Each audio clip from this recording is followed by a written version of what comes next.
Hello, my friends.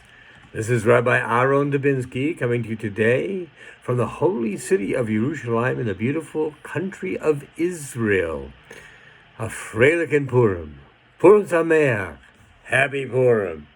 Happy is always a part of the equation when it comes to Purim. Why? Because it facilitates the miracles that go along with Purim. Miracles. What miracles, you say? Think about it. When we do the Amidah, we insert a paragraph for Purim, just like we do for Hanukkah. And it begins, Al Hanisim, because of the miracles. Because there are more miracles and more miracles and more miracles. Esther tried to hide, and she couldn't. How did they even know where she was? They were looking for women. They were looking for the pretty young girls in the country of Persia. All the pretty young girls were bring before the king Ahasuerus. All the pretty young girls. She wasn't young. She didn't even say she was pretty. It said she had a grace. It says that that people liked her. There was something about her that was attractive. That's what it was. But the miracle was that the king of Persia, who could have had virtually any girl or any woman he wanted her. All of them came with all their tricks, all the things they wanted to do to impress the king, because they all wanted to be chosen. I mean, who wouldn't want to be the queen? Esther didn't want to be the queen. Matter of fact, even her name, Esther, the hidden one. Hadassah was her other name. She was the hidden one. They had to find her. They had to pull her out. They had to get her all made up. They had to take care of her makeup. They had to take care of the way she smelled and the way that she looked and how her skin felt and everything. And it took a year to do all this, by the way. If you could check. These are all verifiable facts in Megillah Esther. So these are all the things she had to go through. When the other ones came to the king, they had all their things to do to impress him. They were all ready. It was like, for lack of a better term, if any of you ever watched any of the Miss America, Miss Universe, Miss whatever pageants, this was their talent thing, and they brought it along with them. Not Esther. No, she didn't have a thing. She didn't even want to be going.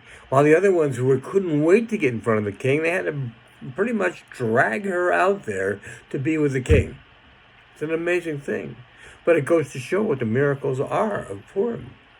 Also in Purim, it says that the Jews were saved because 1 million Jewish children said Shema.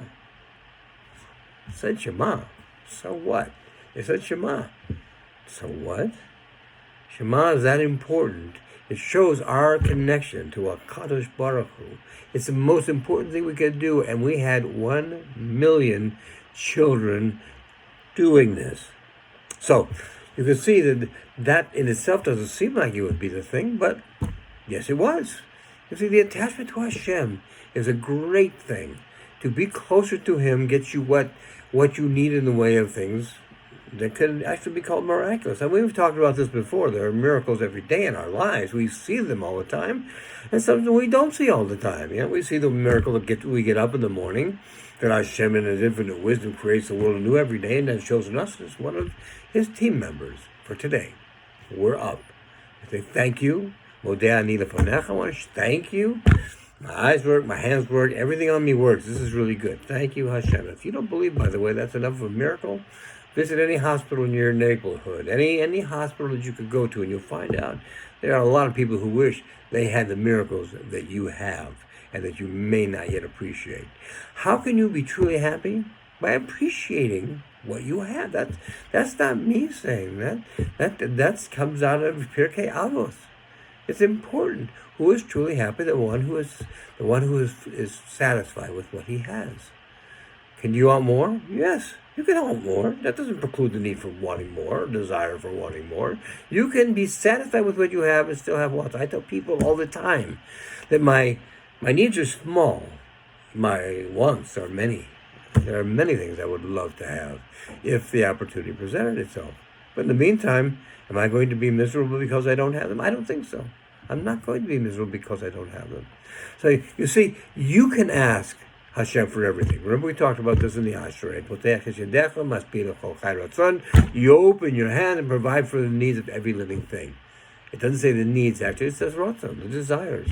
So, take him up on it. Ask for the things that you need. Ask for the things that you want. But make sure that what you ask for is worth having, first of all. And make sure that what you ask for is really what you want. There was an old saying during the 60s said, be careful what you wish for. You may surely get it. And that's a good example. You can see this around all day in the news today. People talking about free this, free that, everything else. Nothing is free. You know that. I know that. Everybody knows that. You have to pay for everything. You're going to have free medical care. What are you going to not pay the doctors? You're not going to pay the pharmaceutical companies? You're not going to pay the hospital? Somebody has to pay them, so who's going to do it? The government. Who's the government? Oh, that's us. The ones who pay their taxes into it. Oh, no, just the 1%. God, if I hear this again, I'm going to get sick. The 1%, the people with all the money. Okay, let's, for the sake of argument, say you can do that. The 1%, they're going to pay for everything, okay? If you took all their money and you put it all in one account and you paid everything out of that you say you're going to pay, that's for free, in a year and a half, there'd be no money left. And now what do you do? Now what do you use to pay these things? That's a problem. That's a problem because you see, nothing is free. Medical care isn't free. College tuition isn't free. I'm constantly amazed. I talk to people, and they've got $80,000, $100,000 in tuition debt from college, and they're complaining. They're so sad because their burden is like, one person said to me one time, it's like having a mortgage but no house to go with it. And I would agree. It's an awesome burden. But who made the choice? They did. They made the choice. And did they make a wise choice? I don't know. If they took a major in accounting, perhaps they did because they'll get it back very quickly. A major in law, yeah, perhaps they did because they'll get it back very quickly after school. If you took a major in English philosophy, however, might find it very difficult, very challenging to find something where you get the money to pay back what you have. But let's get back to the subject of miracles. Because right now we have a situation around us. And I'm going to go ahead and say those nasty words that nobody wants to say. Coronavirus. Coronavirus. It's killing dozens of people. I mean, in China, it may have killed hundreds, maybe thousands. In China. In Iran, because they didn't treat it, they didn't work with it, they did not report it properly. Again, maybe hundreds. In America, so far, as last recall, 10 people were dead from this coronavirus. 9 of them were over 85, in poor health, and living in the same facility. Now, let's take this for a minute and let's put it in perspective. Real perspective. It's an influenza virus. Let's take a look at influenza virus. That's the flu. We call this the flu. This is cold and flu season, which also is why this is so important. Okay. The flu in America this year, just in America, just in the United States, 4 million people came down with the flu. 200,000 of them plus had to go to the hospital because of it. And almost 15,000 of those never left the hospital except in a body bag.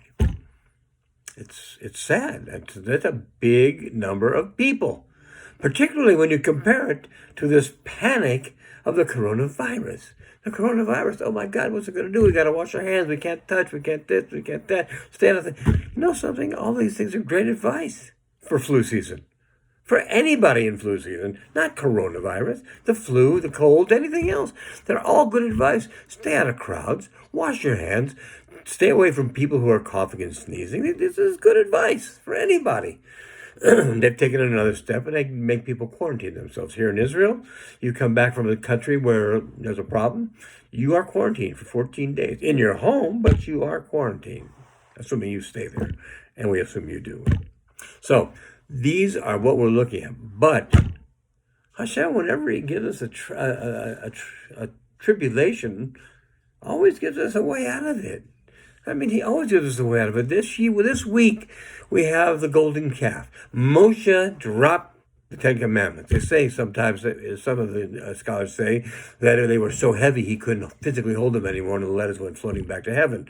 Others say he dropped them because he knew if he gave it to them, the Jewish people, that they would have been breaking them before they even got them. So he didn't want that to happen, so this was his way of saving them. But even though Hashem wanted to get rid of all the Jewish people and start again with Moshe and Rabbi, and Moshe said, if you do that, write me out of your book. I don't want to be in your Torah. And Hashem thought about it, and he said, okay, fine, well, we'll do something else. So they got to live. They wandered in the desert for 40 years. It's a long story. You all know the story. I don't have to tell you what it is. But they were saved. They had a miracle. Well, it's a miracle for the coronavirus, too. My Rav was telling me about this just yesterday. There's a small prayer at the end of every time we do prayers, Shachris, Mincha, Mariv, called Aleinu. That's the miracle. Because if you look at that prayer, and he's not the only one who says this, there are many of the Rabbis who will tell you this. There's a magic, there's a healing, there's miracles in the prayer itself because of the way you do it. As a friend of mine sent me a note the other day and says, God sent you a letter. And he said, stop withdrawing so much and start making deposits. In other words, stop asking for so much and start giving something. Start doing what you're supposed to do. Keep your connection to Hashem alive. Keep it strong. Keep it tight. Keep it what it needs to be. Aleinu will do that for you. Say it. Not just say it. Say it with kavanah. Say it with meaning. Say it with heart. Say it with feeling. Then you can say it 2-3 times. You can say it as much as you want.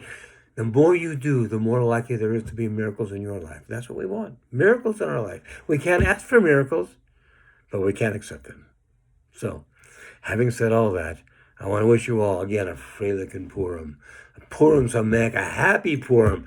Joy also brings miracles in your life. So bring the miracles, bring the joy. Have a wonderful life, a wonderful Purim, and God bless you all. All the best. Bye-bye.